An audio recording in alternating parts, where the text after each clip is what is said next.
নগাঁৱৰ পুৰণি গুদামবাসীৰ বাবে এক সুখবৰ। স্ক্ৰীন এস্থেথিচিয়ান আতিফাৰ এক সপোন মঙ্গলবাৰৰ পৰা দিঠকত পৰিণত হ'ল। নিজৰ জন্মভূমি নগাঁৱৰ পুৰণি গুদামত টাউনত এলকেমিজ ইয়ৰছেল্ফ নামেৰে স্কিন কেয়াৰৰ এখন ক্লিনিক আতিফা নামৰ যুৱতীগৰাকীয়ে মুকলি কৰি নিজকে স্বাৱলম্বী কৰাৰ বাবে আগবাঢ়ি গৈছে। জনপ্ৰিয় কণ্ঠশিল্পী দীপলিনা ডেকাই ফিটা কাটি এই ক্লিনিকটো শুভ উদ্বোধন কৰি কয় যে নিজে সুখী হৈ থাকিলে আনকো সুখী কৰিব পাৰি। আতিফাই আৰম্ভ কৰা এই নতুন ক্লিনিকটোৰ জৰিয়তে স্ক্ৰীনৰ যতন পৰিচৰ্যা কিদৰে কৰিব পাৰি এই সন্দৰ্ভতো দীপলিনাই ব্যাখ্যা আগবঢ়ায়।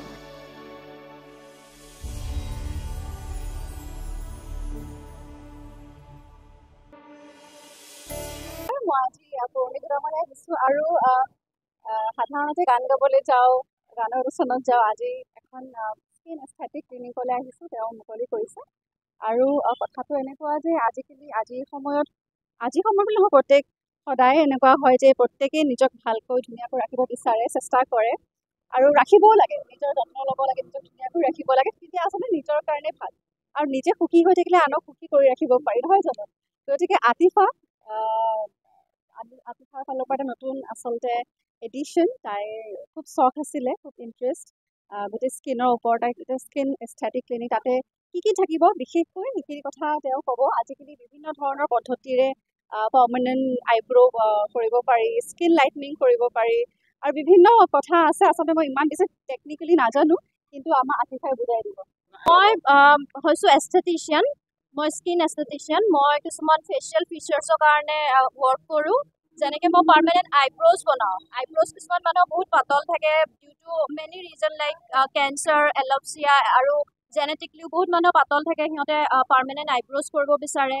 কিছুমান মানুহৰ লাইক ডিউ টু স্মকিং আৰু ছান এক্সপ'জাৰ বা যিকোনো ৰিজনৰ কাৰণে লিপছবোৰ ক'লা হৈ যায়।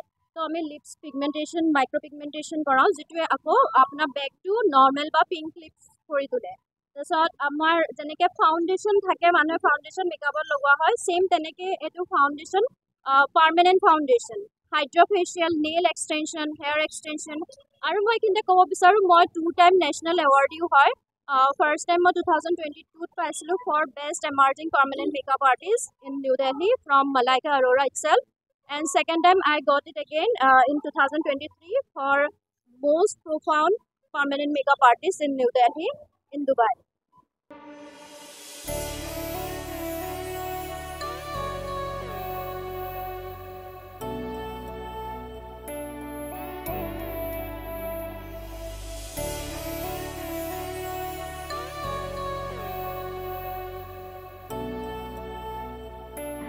নগাঁৱৰ পৰা বিবদী বৰাৰ ৰিপৰ্ট, ডেম'ক্ৰেটিক আছাম।